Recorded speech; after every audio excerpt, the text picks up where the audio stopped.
이 밤에도 저와 여러분이 주님을 바라보며 주님께만 시선이 고정되는 밤이 되길 간절히 소망합니다.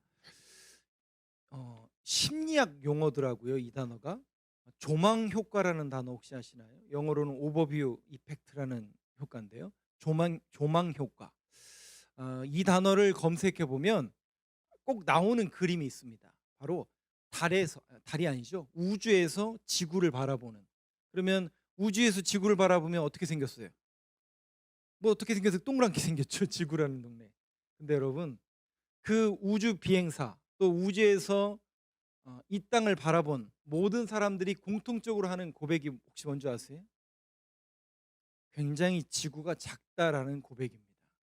그 조그마한 지구 안에 그 수많은 사람이 어떻게 살아요? 정말 열심히 살죠. 여러분, 월요일부터 금요일까지 열심히 사셨잖아요. 그죠?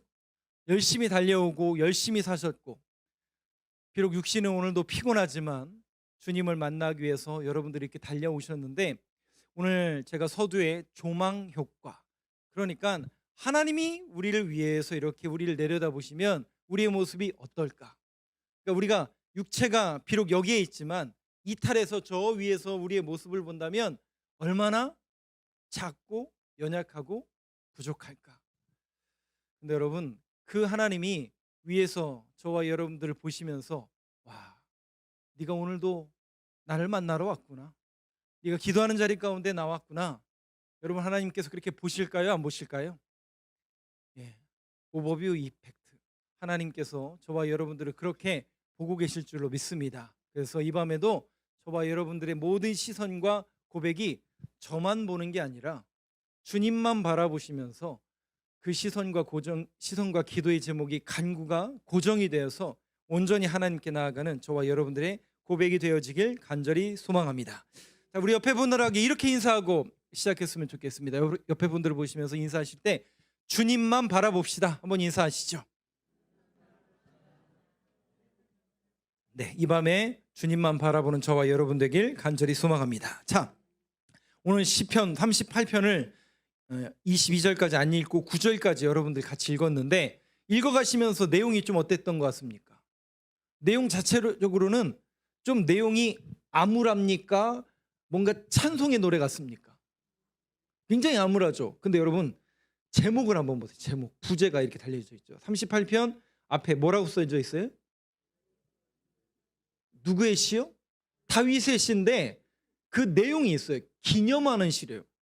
아니, 분명히 우리가 읽었을 때 주의 노하심으로 나를 책망하지 마시고 징계로 나를 책망하지 마시고, 주님 너무 힘듭니다, 내 허리가 상하고 구부러지고 마음은 온통 어떻게 보면 세상적인 근심과 걱정과 원망과 불평을 다 늘어놨는데 이걸 어떻게 한다고요?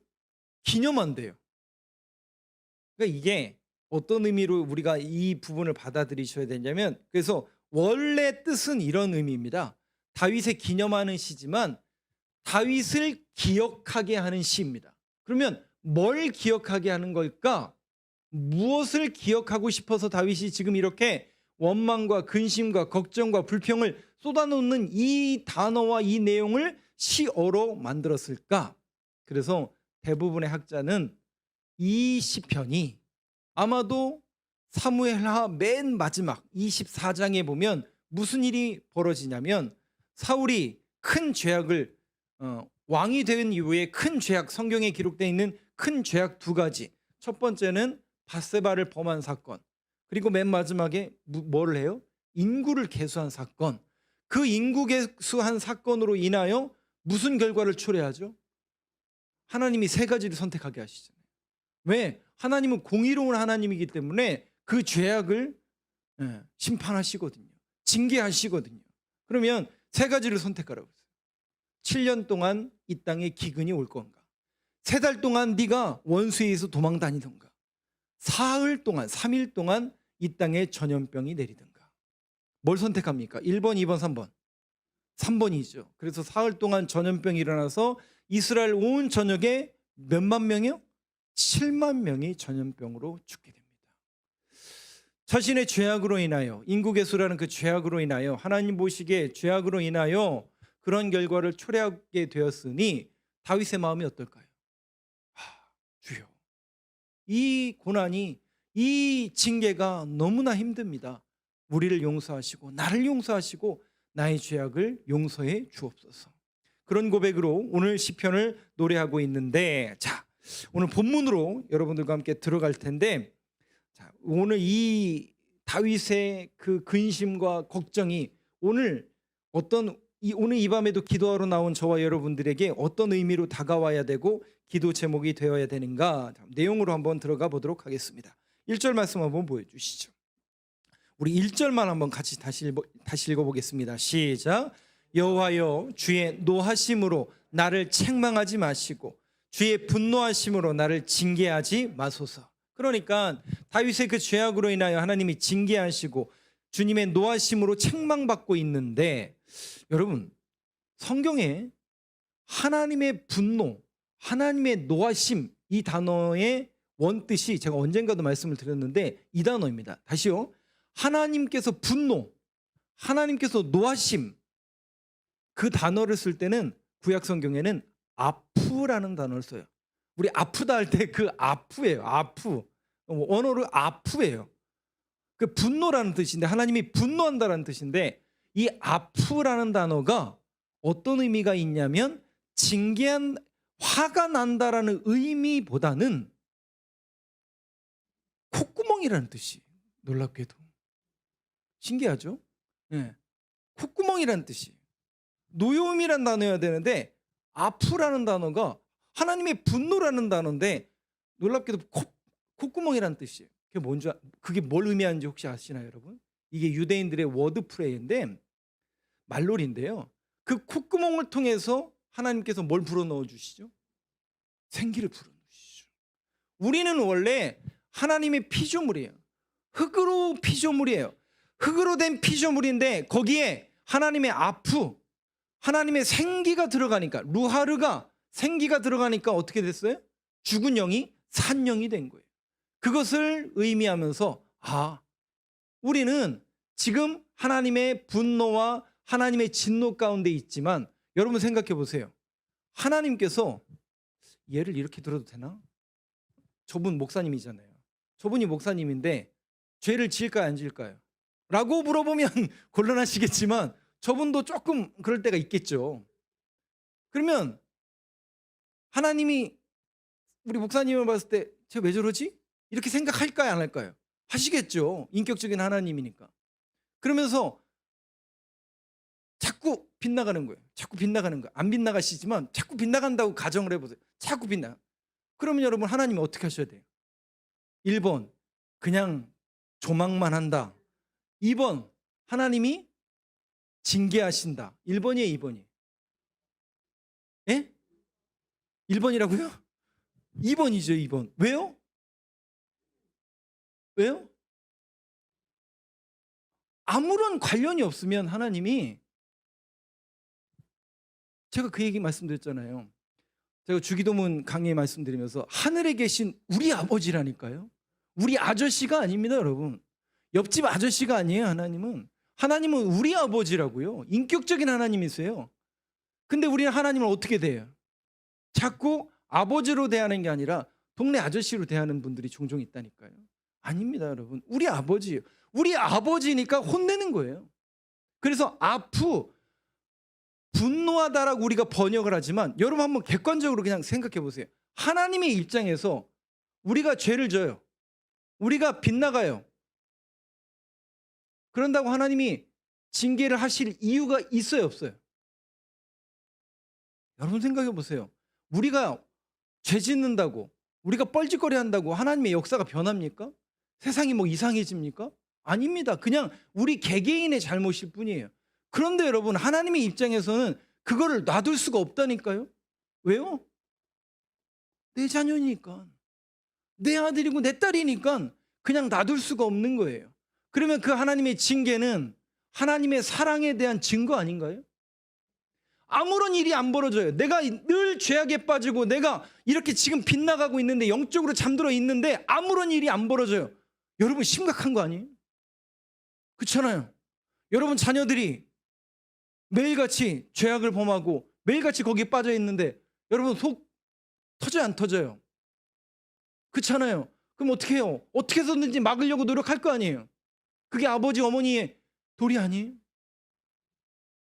여러분들 어떠세요? 하나님이 분노할 이유가 있을까요, 없을까요? 우리가 번역을 분노라고 해놨지 실상 하나님이 분노할 이유가 없어요. 그런데 내 자녀이기 때문에 하나님께서 관심을 가지시는 겁니다. 근데 여기 징계라는 단어 있잖아요. 이 징계라는 단어가 헬라어로 넘어오면 파이데이아라는 단어로 바뀌어요. 파이데이아라는 뜻이 무슨 뜻이냐면 자식을 만들어 간다라는 거죠. 자식을 만들어 가는. 그 진노와 분노하심으로 그 책망과 징계를 통해서 누구를 만들어 가는 거예요? 우리를 빚어 가시는 거예요. 자꾸 우리를 만들어 가시고 빚어 가시는 거예요. 왜? 부족하잖아요. 연약하잖아요. 목사로 세워놨는데 저것밖에 못해? 능력도 저것밖에 없어? 영적으로 저것밖에 없어? 하나님이 보실 때 그럴까요, 안 그럴까요? 그렇죠. 근데 여러분 보세요. 계속 어떻게 하시는 거예요? 만들어 가시는 거예요. 빚어 가시는 과정이에요. 우리의 인생을 이렇게 뒤돌아보면 다 그런 과정 아니에요? 처음부터 다 잘했던 분이 어디 있어요? 처음부터 다 모든 것을 하실 수 있었어요? 아니잖아요. 그 시행착오와 그 헛걸음과 어떨 때는 부끄럽고 남모르고 하나님과 나만 하는 그 부끄러움이 있고 그런 과정을 통해서 어느 날 이렇게 뒤를 돌아보니까 누가 커 있어요? 하나님이 커 있어요? 내가 커 있더라고요. 그 과정과 그 세월을 통해서 내가 커 있더라는 거죠. 자식을 만들어가는 과정이에요. 오늘 다윗이 그걸 노래하는 겁니다. 하나님, 이 진노와 이 분노 가운데 있지만 나의 아버지가 되고 나의 하나님이 되시는 그 하나님이 나와 함께 하심을 내가 믿는다라는 그 고백이에요. 실상은 이게. 근데 이것을 시어로 지금 하나님 앞에 책망하지 마소서, 너무 힘듭니다 하나님, 그렇게 고백하고 있는 거죠. 그 징계와 책망이 그런데 여러분 얼마나 고단하고 힘든지 한번 내용을 한번 보시죠. 2절을 한번 보시죠. 2절 한번 같이 읽겠습니다. 시작. 주의 화살이 나를 찌르고 주의 손이 나를 심히 누르시나이다. 네, 이렇게 표현합니다. 화살이 나를 찌르고. 예리하죠. 화살이라는 단어는 예리함이죠. 예리하게 나의 연약함과 약점을 찌르고 주의 손이 나를 심히 누르나이다. 프레스. 오호라나는 어떤 자라고요? 곤고한 자로다. 그 곤고한 자로다는 뜻이 빨래를 있잖아요. 빨래를 양쪽에서 쥐어짜는 거를 렌치드라고 영어로 번역해 놨는데 그거예요. 우리가 하나님의 편에 서 있잖아요. 성령 안에 살고 하나님의 편에 서 있으니까 우리는 이쪽 편에 있다고요. 근데 우리가 몸이 어디 가서 살아 있어요? 세상에 나가 산다고요. 그래서 자꾸 세상 사람들에게 휘둘리고 시선과 믿음의 고백이 자꾸 거기에 흔들려요. 그래서 우리는 언제나 늘 어떻게 돼 있어요? 마음은 원이죠. 뭘 원해요? 하나님의 말씀과 생명과 성령의 법을 원하는데 자꾸 세상은 어떻게 살으라고 그래요? 야, 뭐 그렇게 유난히 떠냐? 구별되어서 사냐? 뭐 좋은 게 좋은 거 아니냐? 그냥 그저 그렇게 좋은 게 좋은 거니까. 그러니까 우리 안에 뭐가 돼요?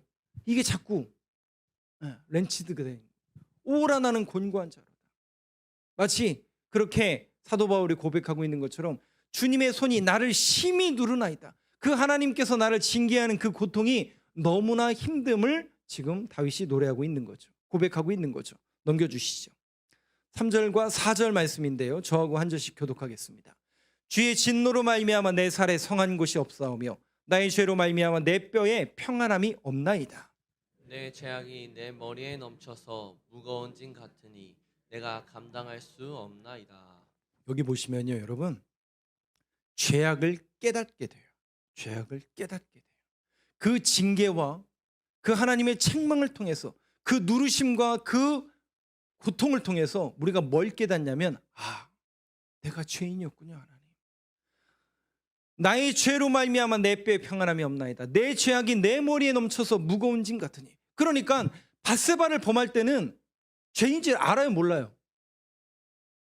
예? 몰랐다고요? 알죠. 그게 죄인지 안다니까요.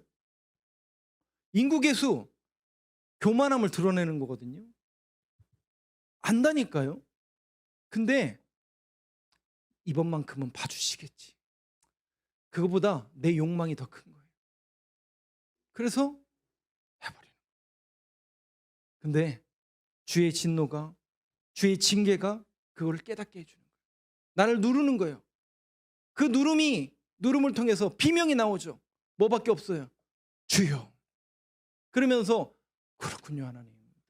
내 죄악이 이렇게 컸군요. 죄가 이렇게 무서운 거였군요. 죄라는 녀석이 정말 큰 무거운 짐이었는데 내가 깨닫지 못했네요. 나는 그저 조금 편하고 육신이 편하고 나는 그저 내가 쉬운 대로 내가 쉬운 길로 세상 사람들 다 가니까 나도 거길로 쫓아갔을 뿐인데 주님 이게 아니었군요. 이 사실을 깨닫게 된다는 것이죠.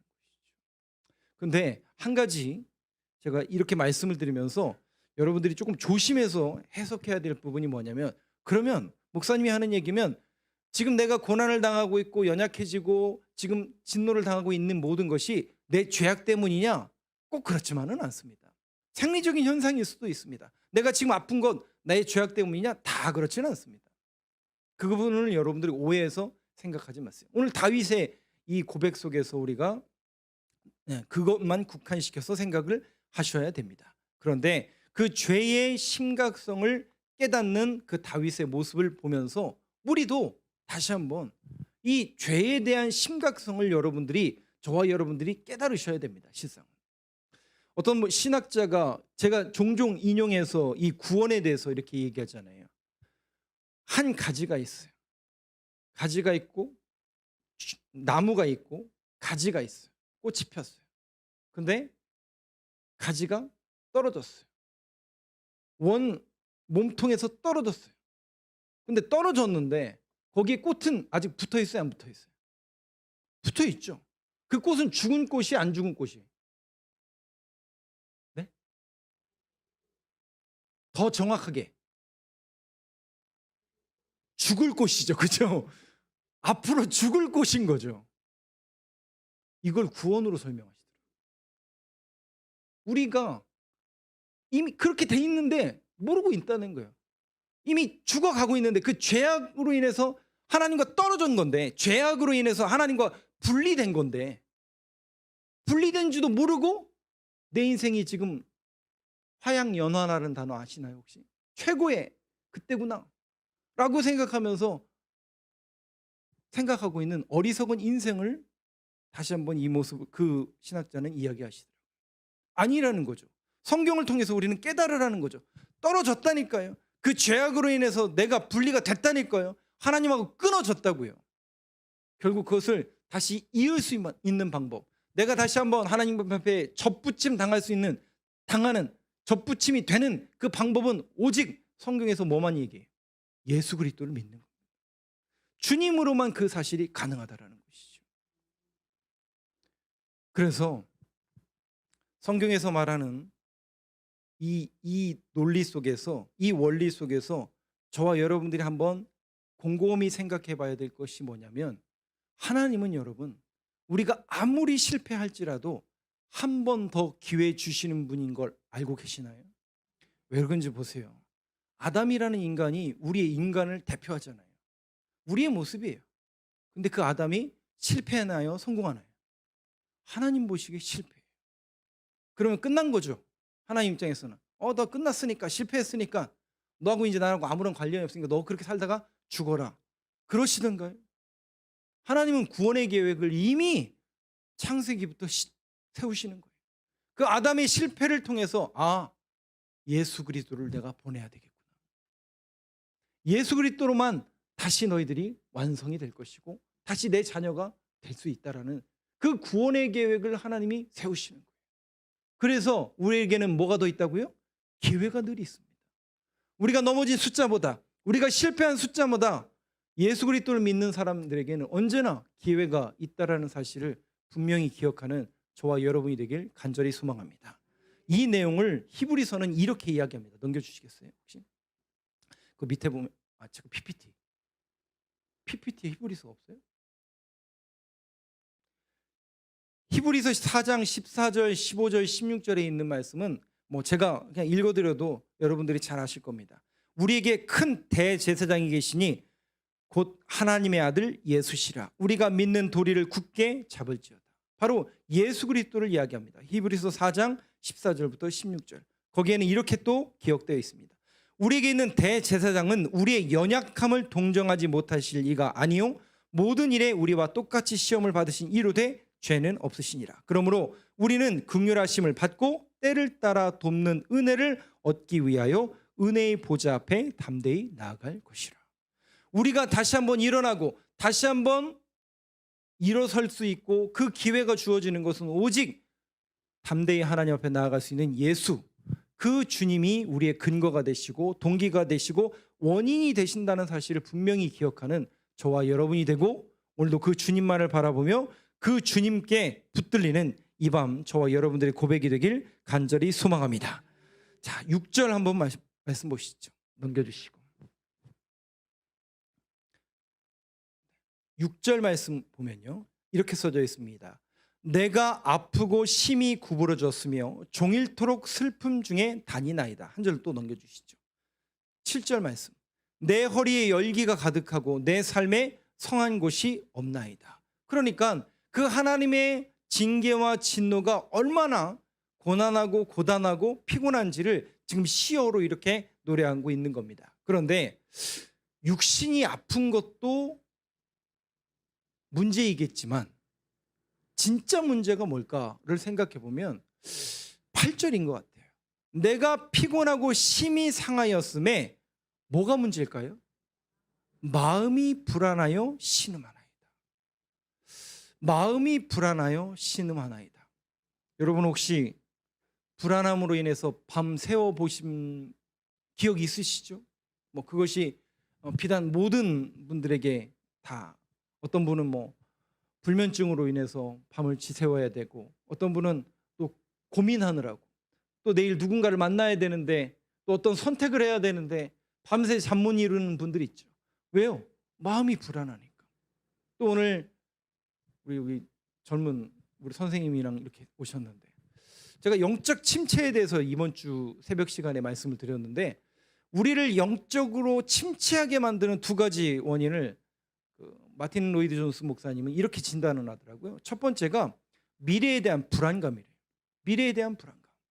지금 청년 세대들, 일단 직업에 대한 불안감, 또 배우자에 대한 불안감, 또 자신의 인생에 대한 불안감. 쉽지 않죠. 그것을 그려내기가 쉽지 않죠. 저희 아버님 세대들, 저기 뭐 대부분 거기에 속하신 분들이 많이 계시지만 정말 바쁘게 사셨잖아요. 뭐 미래에 대한 불안감은 느낄 수 없었잖아요. 왜냐하면 지금 당장 먹고 살기도 바빠 죽겠는데 무슨 미래를 계획하고 인생을 조명해요. 지금 당장 먹고 살기도 힘든데. 근데 지금은 그렇진 않죠. 그런 어려움은 없지만 뭔가 불확실한 거죠.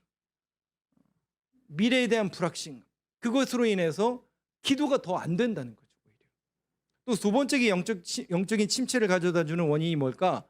그분은 세상의 풍파가 겹쳐서 올 때래요. 네. 문제를 만났으면 해결해요. 해결하고 좀 평안할 줄 알았는데 겹치고 또 어떤 때는 그 세상의 풍파가 그냥 한 번에 몰려오는 경우가 있어요. 그럼 어떻게 돼요? 이건 뭐 마음의 불안한 정도가 아니라 그냥 무너지고 낙심되고, 예수란 이름 꺼내지도 말라고. 제가 들었던 가장 슬픈 얘기, 제가 저희 교회 와가지고 가장 슬펐던 여러 가지 이야기 중에 저를 낙심하게 만든, 혹시 그 얘기 아시나요? 목사로서 낙심하게 만든 그 소리. 자신을 위해서 기도해 주지 말래요. 다른 사람을 위해서 기도하시고 자기를 위해서는 기도하지 말래요. 왜요? 어차피 자기를 위해서 기도해봤자 하나님은 내 기도 안 들어주신대요. 하지 말래요. 목사로서 어떨까요? 기분이, 마음이 어떨까요? 이게 뭘까? 이게 뭘까? 저분이 왜 저런 생각을 하시고 왜 저런 이야기를 하실까? 얼마나 마음이 낙심되고 좌절되고, 하나님에 대한 은혜, 감사는 일도 없는 거죠. 그냥 하나님하고 아무런 관련이 없다는 거죠. 그러니 목사로서 이걸 어떻게 해야 되나, 저분을 어떻게 권면해야 되고 저분을 어떻게 다시 한번 일으켜 세워야 되나 근심되고 걱정되고. 그 마음의 불안감이 그분의 심령을 꽉 자리 잡고 있으니까 어떤 말을 해도 어떤 기도를 해도 꿈쩍도 안 하는 거예요. 여러분, 그게 귀신 들린 거예요. 우리는 자꾸 귀신 들렸다고 하면 막 영적으로 막 침 질질 흘리고 미친 척 해야만 귀신 들렸다고 하는데, 귀신이라는 뜻이 뭐라고요? 하나님을 대적하는 존재예요. 그 말씀이 못 들어가게 하고 기도가 못 들어가게 하고 예수가 들어가지 못하도록 그 심령을 꽉 잡고 있는 거예요. 그 어둠의 권세가 꽉 잡고 있는 거예요. 어떻게 하면 좋죠, 여러분? 그 마음이 불안하여 신음하나이다. 정말 이 시대는 마음이 치유를 받아야 되는 시대가 아닌가라는 생각을 합니다. 그래서 저와 여러분이 하나님 앞에 나오실 때마다 우리 교회 예배를 드리는 모든 성도님들을 위해서 기도하실 때 여러분, 마음이 치유되는 교회가 되게 하여 주옵소서. 정말 세상에 풍파에 힘들리고 불안감에 쩔어 있는 우리 성도들이 하나님의 몸된 교회에 들어와서 기도할 때마다 그 마음의 평안함을 얻고, 정말 나갈 때는 얼굴이 어떻게 나가야 될까요? 해같이. 근데 여러분, 문제가 해결돼서 해같이 나가는 게 아니라 뭔가 주님이 나와 함께 하신다라는 그 용기, 그 결단, 그 믿음의 고백을 하나님께서 분명히 주셔서 정말 나가실 때는 세상아 덤벼라 라고 할 수 있는 그 용기와 결단이 저와 여러분들에게 주어지길 간절히 소망합니다. 9절 말씀 한번 보여주시죠. 마지막 결론의 말씀입니다. 9절 한번 같이 읽겠습니다. 시작. 주여, 나의 모든 소원이 주 앞에 있사오며 나의 탄식이 주 앞에 감추이지 아니하나이다. 네, 저는 오늘 말씀의 결론을 이 9절 말씀으로 드리려고 합니다. 앞에까지 다윗은 계속 하나님 앞에 너무 징계가 힘듭니다. 허리가 끊어질 것 같고요. 이 고난이 너무나 힘들어서 하나님 견뎌낼 수 없습니다. 라고 했던 이 다윗. 근데 이 시편을 잘 보시면, 38편을 잘 보시면 내용이 어떠냐면 거의 대부분이 찬송보다는 불평과 원망에 가까워요. 하나님 이것도 안 되고요, 이것도 아프고요, 저기도 아프고요, 왜 우린 안 되고 이것도 안 되고 이것도 안 되고. 근데 여러분 잘 보세요. 그 원망과 불평이라 할지라도 이 사람이 믿음이 있는 사람일까요, 없는 사람일까요? 예? 맨날 원망하고 불평하는데요. 제가 그렇게 말씀드렸잖아요. 캠벨 몰간이라는 신학자가 그렇게 얘기했다니까요. 믿음이란 모든 문제를 가지고 하나님 앞에 나아가는 게 믿음이라고 그래요. 그게 불평이고 원망이라 할지라도 하나님, 나는 왜 이렇게 안 되는 거예요? 하나님, 이 한 주간 살았는데 걔 때문에 못 살겠어요. 그런 사람 또 있을 수 있잖아요. 인간관계의 문제로 인해서 또 나는 왜 이렇게 안 되죠, 하나님? 그런 사람도 분명히 있을 수 있습니다. 근데 여러분, 그 모든 문제를 하나님 앞에 늘어놓을 수 있는 그 믿음의 고백이 저와 여러분들의 고백이 되길 간절히 소망합니다. 그래서 저는 이 9절에 있는 말씀을 여러분들과 함께 나누면서 두 번째 내용을 이렇게 여러분들과 기도 제목으로 삼았으면 좋겠습니다. 하나님, 오늘 이 밤에 내가 원망을 하든지 불평을 하든지 하나님하고 가까워지는 밤이 되게 하여 주옵소서. 하나님하고 친밀해지는 밤이 되게 하여 주옵소서. 여러분, 친밀하지 않고 가까워지지 못하면 아저씨라니까요. 여전히 하나님은 아저씨예요. 그런데 그분은 우리의 아버지세요. 항상 하나님은 우리에게 아버지로 들어오세요. 그래서 모든 눈물을 닦아주실 것이고요, 우리의 모든 소원을 들어주실 것이고요, 모든 연약함을 하나님께서는 아실 거예요. 저는 성경에서 좋아하는 인물 가운데 최애라고 하죠. 가장 좋아하는 야곱입니다. 야곱. 왜 야곱을 좋아하냐면, 야곱이 고백하는 결론이 뭐냐면, 내 삶의 결론이 147세에 죽거든요. 그 147세에 어디서 죽냐면 애굽 땅에서 죽어요. 여러분 한번 객관적으로 보시자고요. 객관적으로 야곱이 뭘 이루었어요? 야곱의 인생의 결론이 뭐예요? 이룬 게 뭐예요? 그 인생을 통해서 그러니까 이뤄낸 게 뭐예요? 이뤄낸 게 아브라함처럼 뭐 큰 때를 이뤘어요? 이삭처럼 우물 많이 팠어요? 야곱은 맨날 도망다녔어요. 그리고 마지막에는 기근 들어가지고 소위 말해서 아들 잘 둬가지고 애굽으로 피난 간 것뿐이에요. 그러면 여러분 야곱의 인생의 결론이 뭐예요, 여러분? 뭐 한 거 있어요? 뭘 한 거예요? 그렇잖아요. 객관적으로. 아들 12명 난 건가요? 근데 여러분 보세요. 그 야곱이 애굽 왕을 만나요. 애굽 왕을 만나서 반대로 애굽 왕을 축복해주고 애굽 왕에게 안수하는 사람이 누구냐면 야곱이에요. 그리고 야곱이 죽을 때 뭐라고 고백하냐면 내 복이 내 선조 누구예요? 아브라함, 이삭이 합친 복보다 더 크다라고 고백해요. 그럼 여러분 생각해 보세요. 아브라함, 이삭 얼마나 많은 걸 이뤘어요. 근데 야곱은 기근 들어가지고 다 뺏기고 다 잃었다니까요. 그리고 그 땅에서 못 살고 아들이 있는 요셉 아들이 있는 애굽으로 도망온 거라니까요. 그게 뭐 그런 피난민과 같은 도망자와 같은 그런 인생이 뭘 이룬 거예요. 그런데 자기가 가진 복이 아브라함이 누린 것, 이삭이 누린 것 다 합쳐도 내 복이 더 크다는 거예요. 인생의 결론이 어떻게 나냐면 보세요, 여러분. 야곱은 자신의 인생 내내 뭘 했냐면 가져야 복인 줄 알았어요. 저 사람보다 내가 더 많이 가져야 복인 줄 알았어요. 그래서 형을 속이고 라반을 속이고 주변에 있는 사람들 속여서라도 내가 많은 것을 이루려고 그랬어요. 근데 어떻게 해요? 결국 그 땅에 기근 들어서 다 뺏겨요. 그리고 자기의 복이 가장 큰 복. 인생의 결론 속에서 깨닫게 되는 거죠. 내 복이 가장 큰 이유는 단 하나구나. 나보다 하나님과의 그 우여곡절, 나보다 하나님과 겪은 그 인생의 스토리가 많은 사람이 있으면 나와보라고 그래. 어떻습니까, 여러분? 야곱이 정말 그런 인생의 우여곡절, 말도 안 되는 그런 스토리, 그럼에도 불구하고 거기까지 인도하시고 이끌어주신 그 하나님을 보면서 내 인생의 최고의 복은 결국 하나님이 나와 함께 하시는 것이 인생의 가장 큰 복이구나라는 사실을 야곱이 깨닫게 됩니다. 그리고 성경에 기록을 하는 거예요. 내 복이 가장 큰 복이다. 여러분, 그 사실을 믿으시나요?